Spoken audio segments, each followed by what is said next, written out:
Hi there, welcome back for another episode of Dave Desk Bible Basics. Today and for the next few videos we're going to be looking at the four Gospels that are in the New Testament. So we've done all the Old Testament, so look back at old videos in Dave's Desk and you'll get all of the Bible basics of all the Old Testament books. So we're going to start with the New Testament books, starting with the Gospels, and today we're looking at the Gospel of Matthew, and for each of these Gospels we're going to look at something about what sort of gives them some individual character, and then we're just going to encourage you to reflect upon one chapter, read one of the chapters from that Gospel and spend some time yourself reflecting on it.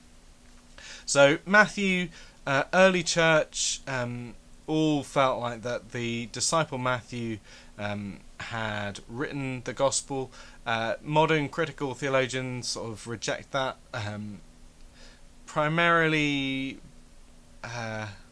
because they just, I think partly they struggle to accept the early church tradition, but also why would Matthew, one of the disciples, use so much of Mark? And it seems like Matthew has used a lot of Mark. But if you're happy with the idea that a disciple might see all that is in Mark's Gospel, see the truth in it, and say, actually, I'm going to use that and because it's true, and encourage people to believe in the truth of what's been said here, and I'm going to add in my own stories, my own details, put the emphasis that I think the Holy Spirit is calling me to put on it.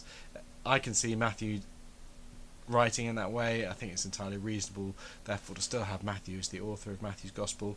And it seems that Matthew, who is writing to Jewish believers, so his writing has a lot of he assumes people understand what's going on in a Jewish tradition. He uses Kingdom of Heaven, which is Jewish language, to avoid using a name for God, so Kingdom of Heaven rather than using the name of God, which was sort of taboo in Jewish understanding.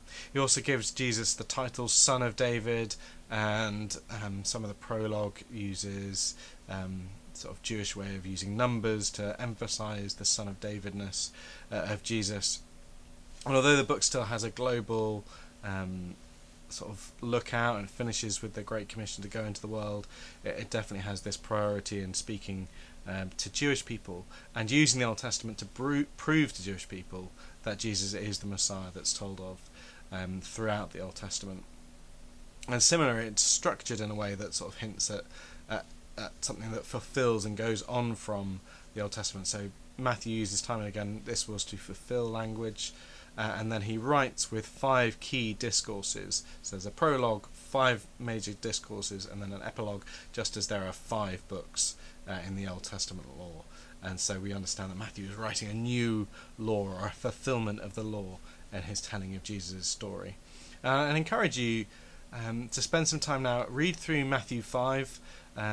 It's a well-known part of the Bible. Starts off with these statements of people who are blessed. And it's a great example of Jesus' teaching within the Gospel of Matthew.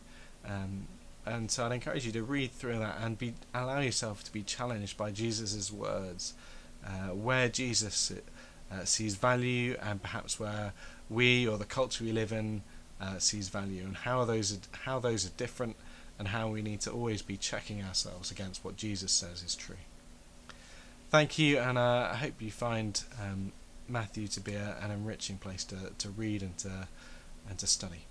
Hope to see you again soon. Goodbye.